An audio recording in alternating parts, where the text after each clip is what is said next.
Hola amigos, ¿qué tal? ¿Cómo están?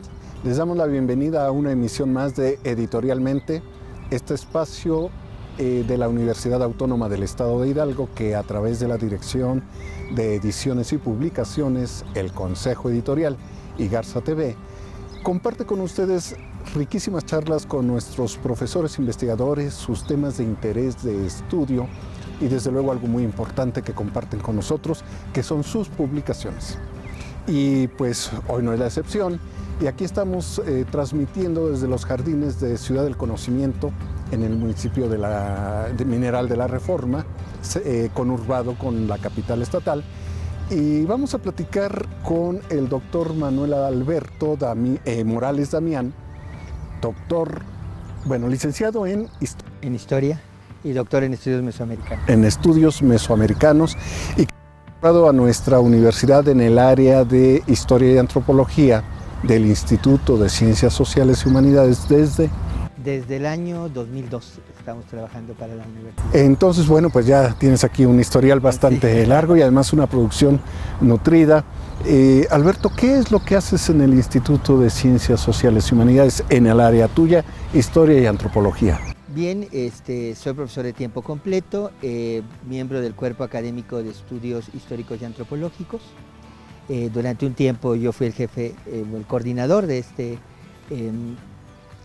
este cuerpo académico y logramos que se convirtiera en un cuerpo académico consolidado. Trabajamos dos líneas de investigación. Esta calificación la otorga el PRODEP, el Programa de Desarrollo del Profesorado de la Secretaría de Educación Pública. Tenemos dos líneas de investigación, una de ellas es la de Cultura y Sociedad en los Procesos Históricos de México, que es donde se inscribe la mayor parte de mis investigaciones. Hay otra línea sobre Sociedad y Economía, en la que eventualmente hago algún trabajo, pero realmente yo me concentro más en los temas de historia cultural. Y dentro de esos temas también, dentro de esos trabajos, también tienes la importante formación de nuevos cuadros profesionistas. Claro que sí, nosotros tenemos en el área dos licenciaturas, la licenciatura en Antropología Social y la licenciatura en Historia de México, y también colaboramos los profesores en el posgrado en Ciencias Sociales, en la maestría y el doctorado en Ciencias Sociales. Estamos en el proceso de presentar una maestría en Historia que pudiera abrirse en el futuro. Y eso es lo que hacemos en el aspecto docente. En efecto, se han formado ya muchas generaciones en historia. Desde el 2007 se abrió la licenciatura en Antropología Social y pues realmente es una área en la que hay mucho trabajo. Además de los estudiantes es el tema de que los profesores todos estamos trabajando en diferentes proyectos de investigación. De hecho, se están concluyendo 3 proyectos de CONACYT que desempeñamos, en el que participamos varios de los profesores. Hay algunos proyectos que apoya la Secretaría de Educación Pública. Entonces, es un área efervescente en donde hay bastante investigación, en donde hay un trabajo docente pues, comprometido y pues ahí estamos. Actualmente me toca la responsabilidad de dirigir el área académica de Historia y Antropología y pues estamos ahí muy contentos trabajando juntos para que en Hidalgo se fortalezca el área de Historia y el área de Antropología Social. Pues qué bueno, qué interesante. Además sé que hay cada vez más alumnos y sobre todo algo que me llama la atención gratamente, mucho alumno joven, porque en un principio tuvieron muchos alumnos pues con un poco más de los años del que acaba de egresar de la prepa, pero muy interesados en la historia, pero como si fuera una segunda y a veces tercera opción, lo cual está bien. Pero ahora veo que tienen mucho joven que también toca las puertas con bastante interés por las humanidades, particularmente por la historia. Esto me agrada, me parece interesante. Creo que estamos ofreciendo una opción válida para nuestra juventud. En realidad, bueno, nosotros originalmente abrimos la licenciatura en Historia de México en la modalidad abierta y a distancia, y eso generó, como tú dices, la posibilidad de que hubiese alumnos de una edad poco común, no los que están recientemente egresados de la preparatoria. pero se hizo una adecuación en el 2013, porque en el nuevo modelo educativo se daba posibilidades de que pudiese ser bastante abierta la educación y decidimos convertirla en presencial. El resultado creo que ha sido muy bueno. Como tú dices, son muchachos jóvenes. La primera generación egresa precisamente este semestre, la primera generación con el sistema presencial. Y comentábamos algunos compañeros el otro día acerca de lo entusiastas que los muchachos están saliendo de su carrera. Generalmente, dadas las condiciones que vivimos hoy en día, como que hay un poco de desánimo en los jóvenes cuando egresan de su carrera, y eso no es lo que pasa en historia. Los muchachos están muy entusiastas, con muchas ganas de empezar a buscar los espacios laborales que necesitarán encontrar. Y confío que los haya, porque en realidad en un estudio que localizamos, historia es una de las carreras que tiene empleados en mayor porcentaje a sus egresados. Qué interesante dato. Y de hecho en el estudio que hicimos de egresados, el 95% de nuestros egresados trabaja en algo relacionado con la historia. Además, eso a nosotros no hay lo que algunos llaman el subempleo funcional. Exactamente. Claro, definitivamente, qué interesante, y bueno, pues es una opción para aquellos jóvenes que a veces desconocen que hay estas carreras y bueno, pueden acudir a esto. Oye, Alberto, dentro de tus muchos libros hay uno que acaba de salir hace poco, Jesús Becerril, el hombre y el pintor.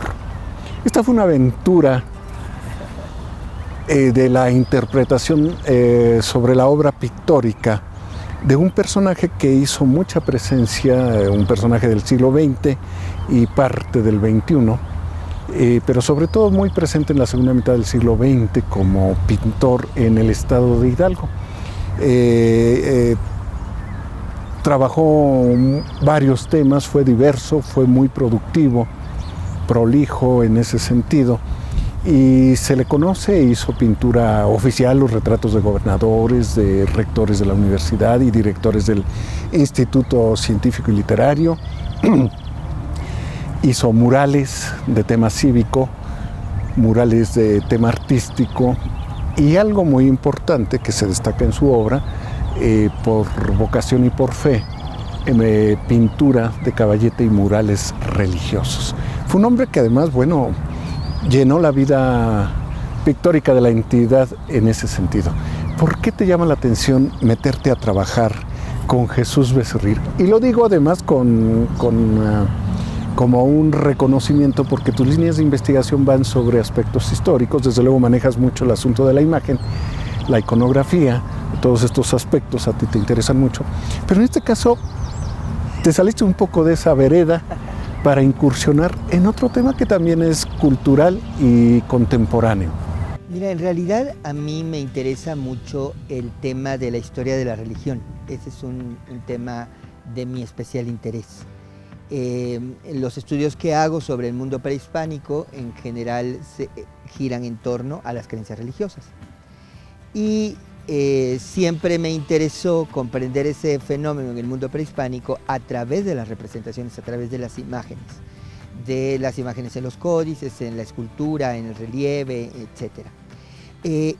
Y he incursionado eventualmente en hacer algunos trabajos en donde no estamos en el periodo prehispánico, pero en donde hay dos elementos, imagen y creencias religiosas.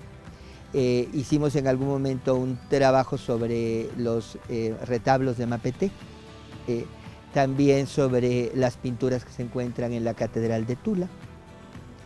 Y pues este trabajo a mí me despertó mucho interés porque era poder observar a un hombre que tiene una firme creencia religiosa y que está realizando actividad pictórica, como tú dices, en el siglo XX.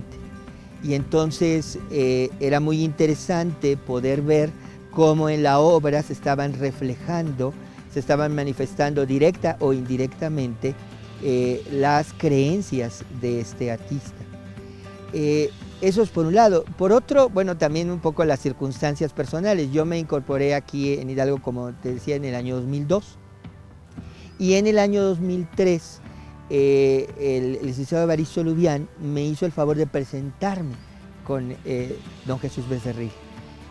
Ya estaba enfermo, pero bueno, yo tuve la oportunidad de platicar con él y la verdad su personalidad me impactó. Fue una conversación realmente de una tarde muy larga, porque comenzamos, la charla era una tras otra y tras otra y tras otra, y nos pasamos más de 4 horas ahí platicando. Y en este inter surgió la idea de poder hacer una biografía de él, poder hacer un recuento de su trabajo. Y bueno, me puse a recorrer todo Pachuca. Fue una oportunidad para conocerla, porque yo recientemente había llegado a visitar sus iglesias para ver la pintura que él había hecho en algunas de estas iglesias, visitar los edificios públicos donde se encontraban algunas de sus obras, y entonces terminé escribiendo este texto. En realidad este texto, que aunque está publicado en 2017, yo lo escribí en 2004, justamente cuando don Jesús falleció. Entonces la idea con la que estuve trabajando era la de poder presentar cuáles eran las inquietudes o tendencias que tenía la sociedad de Pachuca en el siglo XX. Y es muy interesante, seguramente si trabajamos a otros artistas podremos ver otro tipo de aspectos, pero aquí podemos ver a una sociedad pachuqueña que es católica, una sociedad pachuqueña que es relativamente conservadora y que se está incorporando a las nuevas corrientes de la Iglesia Católica posteriores al Concilio Vaticano II, que está involucrada en el movimiento familiar cristiano. Entonces, la biografía de don Jesús da la oportunidad de echar un vistazo a cómo era Pachuca después de los 70s, ¿no? Entonces, que es muy rica y que uno puede ir reconociendo de pronto al entrar a una iglesia y ver uno de sus murales, no sé, la Iglesia del Espíritu Santo, o entrando a la Ciudad de los Niños, o a la... Exacto. Y también era muy interesante observar, evidentemente el Concilio Vaticano II generó una nueva actitud católica, que no es necesariamente la de la mayor parte de la población. Los murales que don Jesús planteó para la Iglesia de la Asunción eran demasiado modernos para Pachuca, demasiado atrevidos para Pachuca. Hay un Jesús crucificado como volando, digamos, en el cosmos, una pintura interesante, pero sí, en efecto provocó confusión en el mejor de los casos o rechazo en algunos otros. De hecho, justamente platicando sobre la edición del libro, tuve la oportunidad de platicar con una estudiante de la licenciatura en Historia, bueno, ahorita está en pausa de eso, Olga Romo, que me platicaba que ella y su familia dejaron de ir a la Asunción cuando se pusieron las pinturas de don Jesús. ¿Por qué? Porque hubo una... era como que no es lo adecuado. Pensaban que era algo que que no era realmente lo cristiano. En realidad lo que está pasando es que la pintura de don Jesús estaba revolucionando en ese momento la perspectiva de percibir a Jesucristo. Pero esto es porque en realidad toda la iglesia está en esta cuestión. Es muy interesante que desenrolló ese Cristo que se puso en el altar de la Asunción, debido a que pues el sacerdote responsable dijo que no se podía seguir trabajando de esa manera, y entonces guardó esa lona durante muchísimos años y la rescató don Pedro Aranda Díaz, que le ofreció que se pintara en Tulancingo, en el Seminario Mayor, y entonces retomó esos mismos elementos, aumentó, o sea, evidentemente fue mucho más grande el mural que se hizo allá en el Seminario Mayor de Tulancingo, pero lo que quiero decir es cómo puedes observar un sacerdote que le dice a un artista, tú no puedes pintar ya esto que está aquí, quítalo, y un obispo que años más tarde, muchos años más tarde, retómalo y hazlo aquí, ¿no? ¿Por qué? Porque es el proceso de cambio que se está dando en la religiosidad en Pachuca. Y esta nueva actitud religiosa se expresa sobre todo en el movimiento familiar cristiano al que él pertenecía. El movimiento familiar cristiano era activísimo, definitivamente. Y su obra cívica incluso está claramente llena de una serie de principios morales que derivan del cristianismo, que no se manifiestan en términos religiosos, pero que están hablando de lo que él concibe acerca de lo que debe ser la acción del hombre en el sentido ético y moral cristiano, ¿no? Ahora trae también otros aspectos interesantes. Cuando nos hablas, aquí vemos algunas ilustraciones de una obra también muy amplia de él en la casa editora Galas, que se dedicaba a sacar calendarios. Cuando la época de los calendarios era herencia de alguna manera de Helguera, seguramente, ¿no? Claro. Entonces, calendarios con temas nacionalistas, pero no el nacionalismo académico o sublimado que trabajan los grandes muralistas, los grandes pintores, sino un nacionalismo más popular, más cercano a la gente en general. Él lo lleva a cabo en sus temas que reflejan los calendarios que sacaba la Casa Galas.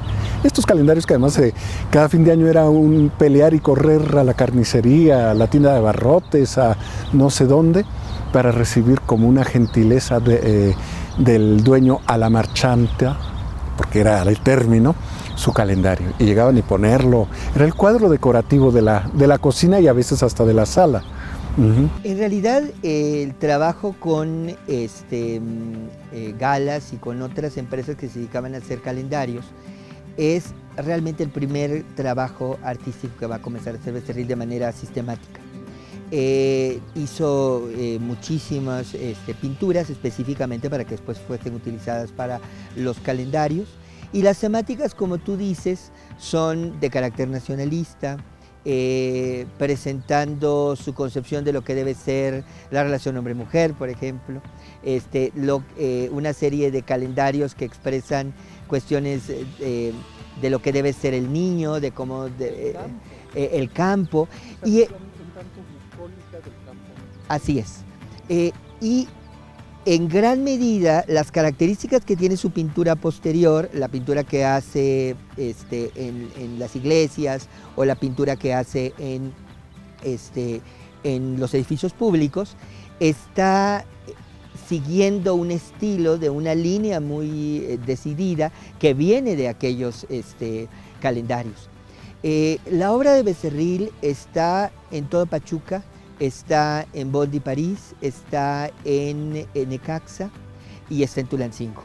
Uno puede recorrer estos lugares y encontrar su obra, que es muy interesante porque refleja, como decíamos, los valores de la sociedad de México en el siglo XX. Sí, desde luego. ¿Ya has escuchado algunos comentarios de la lectura de este libro? Todavía no, como está recientemente salido, no he recibido ningún comentario en particular. ¿Ni del autor? Es decir, de ti mismo. ¿Cómo ves tu libro, Alberto? ¿Por qué nos recomendarías leerlo? Bueno, quiero decir, yo ya lo empecé porque además tuvimos el gusto de conocer a Chucho Becerril, así lo conocíamos, muy amigo de mis padres, muy amigo de mi familia. Y bueno, es volver a platicar con él de alguna manera, esas largas charlas a las que le da afecto.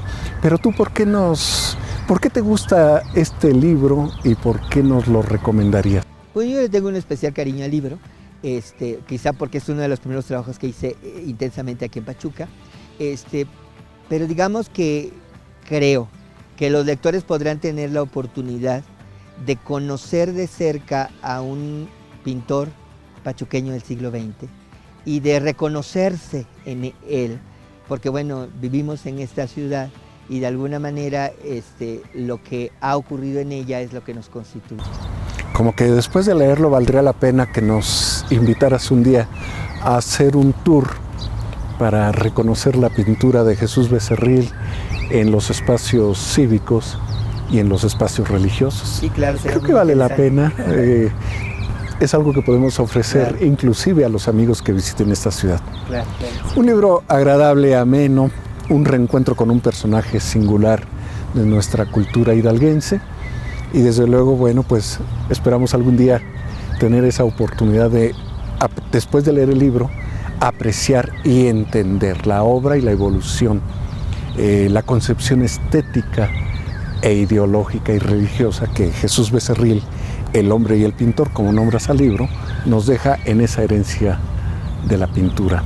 En la entidad, en París y en la entidad, y bueno, Pachuca, Tulancingo y en Necaxa. Gracias, Alberto. Gracias, Morales también, muchísimas gracias.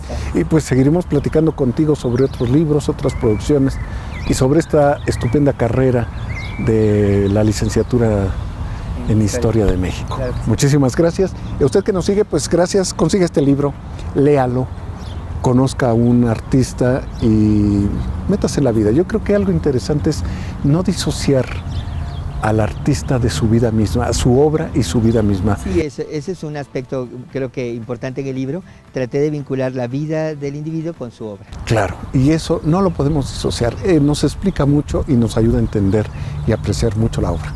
Le agradecemos que nos haya seguido y lo invitamos a que nos acompañe en la próxima emisión de Editorialmente. Muchas gracias.